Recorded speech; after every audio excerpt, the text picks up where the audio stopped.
ఉన్నతమైన స్థానంలో దేవుడు ఇస్తాడు. మహాశ్రమల మధ్యలో నలిగిపోతున్నావా? ఎంత శ్రమల మధ్యలో నువ్వు బాధపడ్డావు అంతగా నీకు దీవెన ఉంది. హల్లెలూయా. యోబు ఎంతగా అతడు శ్రమలు అనుభవించాడో అంత చరిత్రకెక్కాడు. యోబు అంత బైబిల్ చరిత్ర ఎక్కడానికి ఆయన పొందిన శ్రమలే కదా, లేకపోతే ఆయన శ్రమలే అంతగా అనుభవించలేకపోతే ఆయన బైబిల్లో చరిత్రలో ఆయన పేరు రాకపోవును. ఈ రోజున దేవుని బిడ్డలారా, నువ్వు బాగా పుట్టుమి వేయబడుచున్నావంటే తప్పనిసరిగా నీ పేరును చరిత్రకు ఎక్కించబోతున్నాడు. అద్భుతంగా నీ పేరును దేవుడు పైకి లేపుతాడు. హల్లెలూయా, హల్లెలూయా. సర్వశక్తుడు నిన్ను దీవించే రోజు వస్తుంది. తప్పనిసరిగా దేవుడు నిన్ను గణపరిచే రోజు వస్తుంది.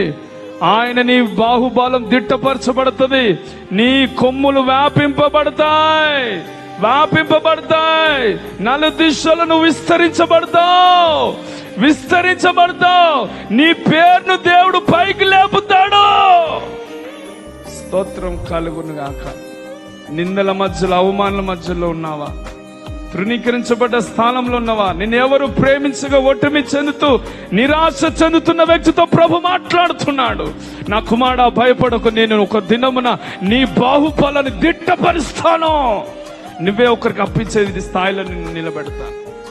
దేవునికి మహిమ కలుగును గాక.